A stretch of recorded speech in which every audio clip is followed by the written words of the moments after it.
do you know what? This is something, I don't care who you are, this is affecting you.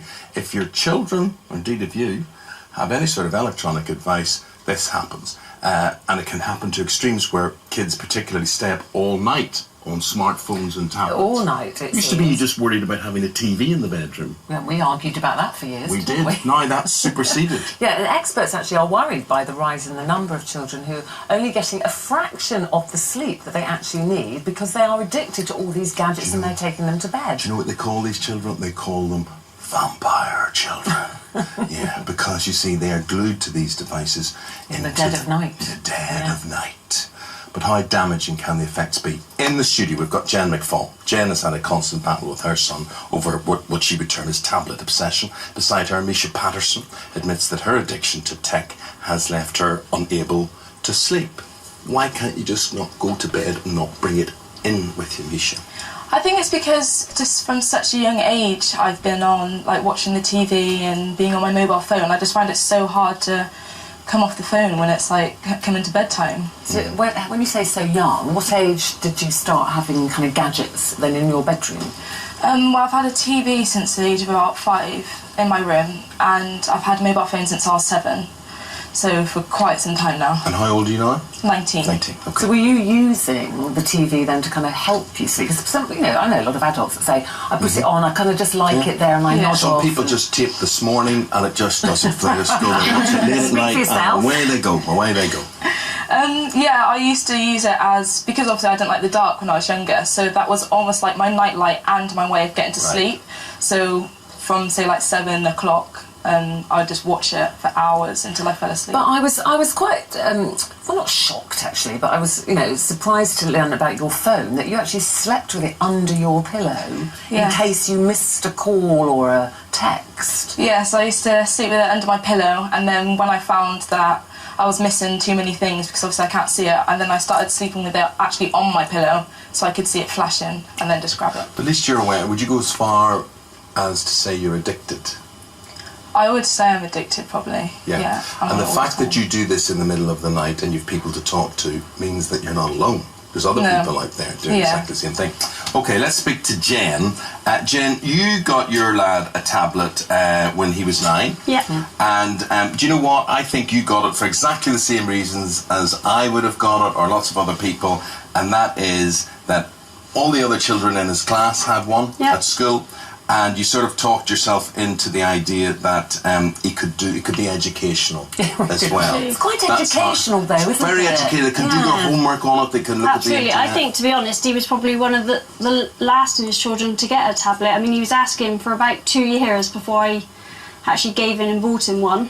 Yeah, because you held out for quite a long time. So, you didn't have a problem with it at first. All his friends had one. You said, do some homework, they can do research and things on the internet. When did you think it started to become a problem then? About a year ago, I actually got up in the night to use the loo, and as I was crossing the landing, I actually saw a glow coming from his bedroom. And this is what time? Probably about 2 in the morning. And he was actually on his tablet then. And as of that night, I actually confiscated it from him, and explained to him why he couldn't be on his tablet in the night, etc. And what was he doing? Just watching? Yeah, he was just playing a game, Minecraft. So I guess he'd woken up in the night. And I thought, perfect time to be on my tablet. You're identifying with. Totally get this. And incidentally, I just want to say, if you're listening to this and you're nodding away in disagreement, or you're saying, that's ridiculous, just don't buy them one in the first place, whatever, phone in today, and we're going to have that at 11:30 today with Dr. Eric Sigman. If you've got a problem with this, you need some advice on this, or you just want to get it off your chest, what's happening with your kids, please do get in touch, let us know, we'll try and get you on air. Yeah, I've had loads of comments already on this. This has got you going. Tracy said, I've had just about enough of this. 4 out of my 5 children are moody, tired, their homework's not getting done, they've got no conversation.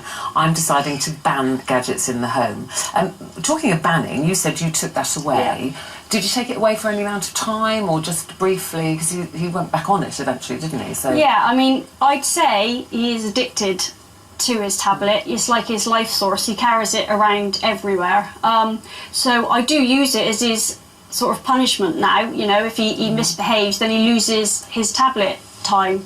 So he does go through times of having it confiscated, and I've actually had to hide it before to stop him from... I've done that in a high cupboard that they can't but reach. I've hid it on top of the fridge, and he's actually found it and, you know, snuck it back again. I've even left it in the car glove box, so he, you know, he can't get out of the house and get it. But because a lot of their homework are based around sort of using internet sites now, their maths homework particularly, they have to sign on to a site. He needs his tablet to complete. You do have to be a strong parent. Linda's saying, I wish parents would actually do some parenting. There's nothing wrong with a bit of tough love. You're not there to be their mates. And I agree with that, but some, you know, there's lots of times I have given in. Yes, but what I'm going to say, Misha, what people are forgetting, times are changing. This is the future. This ain't going to go away. No, so many things are online now on social media. It's almost like you can't life is there. Yeah, life is there. Entertainment is there. Education is there. Social communication is there. Do you know what, Misha? I even know 55-year-old men, grown men, who go to bed at night and they wake up in the middle of the night and they're on there tweeting and doing. How sick is that? But the experts are saying, and we're laughing here, but the experts are saying this is, you know, really affecting children. It's affecting their moods. They're not getting enough sleep, and they need like 9 or 10 hours when they're young, and it can lead to kind of quite long-term problems, depression, anxiety. Would you say it's affected your health, or still is? Because you still say you've got all these different devices. You're never off them. Do you think it has an effect on your health at all? Yeah, it does. It definitely makes you have mood swings, and you get really irritable, and your patience goes, because obviously you're tired from being up all night. And over the years, I've noticed that I can't stay on the computer for as long. So if I'm on there for about 20 minutes, my eyes start to burn and I get headaches and nauseating, whereas when I was younger I didn't get it that quickly. Have you ever tried, or any of your family tried to get you to detox? Just say, right, let's just try as an experiment, just take it all away. What do you think will happen? Your world will end. But have you ever tried at all to come off them? Yeah, I have. My mum's actually tried, because I've had nights where I've had like 3 hours sleep because my brain's still ticking over. So my mum's been like, oh, have a chamomile before bed, or turn off every device at 9 o'clock, get into bed. See, I think if you see it now as a health attribute, that as Ruth said, it is a detox. You can probably deal with that. I'll do a day or so without it. But we have been running a poll online, and what's happening so far? Let's see just what's coming in so far and what we were thinking. There you go. Do you let your child go to bed with a smartphone or a tablet? Yeah, 72%. That's a lot. And as we're saying, have you ever used your tablet as a babysitter, which is what we were saying you do? 56% of you, yes. Yeah, and what else? Life. Is there another one? No. But we said that will be the subject of our phone-in today. We've got a psychologist, Dr. Eric Sigmund, with us. So if you need any advice, if you're worried about your children going to bed with their smartphone, how do you wean them off it? The amount of time they play with it. 11:30, we're doing all of that. Okay, guys, thank you very much indeed. Really good to see you. You have the phone back now. No, I'm going to check. Everybody's been in touch and said, on the telly, your hair looked lovely, Misha. You have to tweet back. Straight on there. We're going to take a break now, and for a minute or two, after which we've got the Benidorm star, very funny man, Tony Maudsley.